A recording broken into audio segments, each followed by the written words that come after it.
ಶಿವಶಂಕರ ಬಿಟ್ಟತನದಿಂದ ಪುಟ್ಟ ಬಾಲಕನು ತಡೆದು ನಿಲ್ಲಿಸಿದ ಪರಮಶಿವನನ್ನು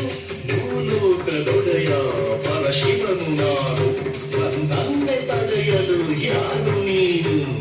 ಯಾರಾದರೇನು ಬಿಡಲಾರೆ ನಾನು ತಾಯಿಯ ಅಪ್ಪಣೆ ಇದು ಎಂದನು ಕೋಪಗೊಂಡನು ಆ ಶಿವನು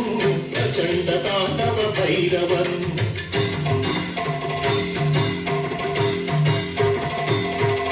ಶಂಕರನು ತನ್ನ ಶೂಲದಿಂದ ಬಾಲಕನ ತಲೆಯನ್ನು ಕತ್ತರಿಸಿದ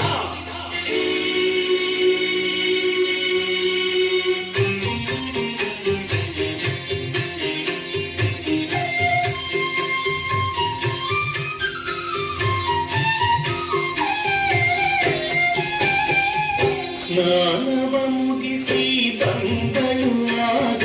ಮಂಗಳಾಂಗಿ ಶ್ರೀ ಗೌರಿ ಅಯ್ಯೋ ಶಿವ ಶಿವ ಶಂಕರ ಏಕೆ ಕೊಂದಿರಿ ಎನ್ನ ಕಂದನ ಎಂದು ಕಂಬನಿ ಹರಿಸಿದಳು ಬದುಕಿಸಿ ಎಂದು ಬೇಡಿದಳು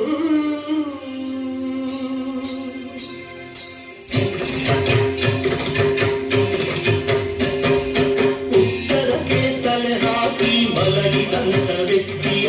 ತಲೆಯನ್ನು ಕತ್ತರಿಸಿ ತಾಯೆಂದ ಶಂಕರ ಶಂಕರನ ಕಿಂಕರನು ಆನೆಯ ತಲೆಯೊಂದು ಆಗಲೇ ಕತ್ತರಿಸಿ ತಂದ ಸತ್ತ ಬಾಲಕನು ಮತ್ತೆ ಬದುಕಿದನು ಈಶನ ಕರುಣೆಯಿಂದ ಈಶನ ಕರುಣೆಯಿಂದ ಅಮ್ಮ ಎನ್ನಲು ಆಕಂದ ಪಾರ್ವತಿಗಾಯಿತು ಆನಂದ ಗಜವದನ ತಾನಾದ ಲಂಬೋದರ ಭಕ್ತ ಬಾಂಧವ ದೇವ ವಿಘ್ನೇಶ್ವರ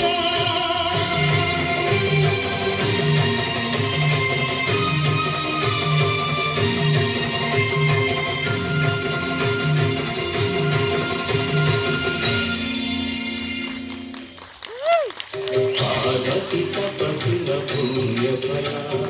ಗಣಪತಿ ಎಂಬ ಮಹಾಬಲ ಪಾರ್ವತಿ ತಪಸ್ಸಿನ ಪುಣ್ಯ ಫಲ ಗಣಪತಿ ಎಂಬ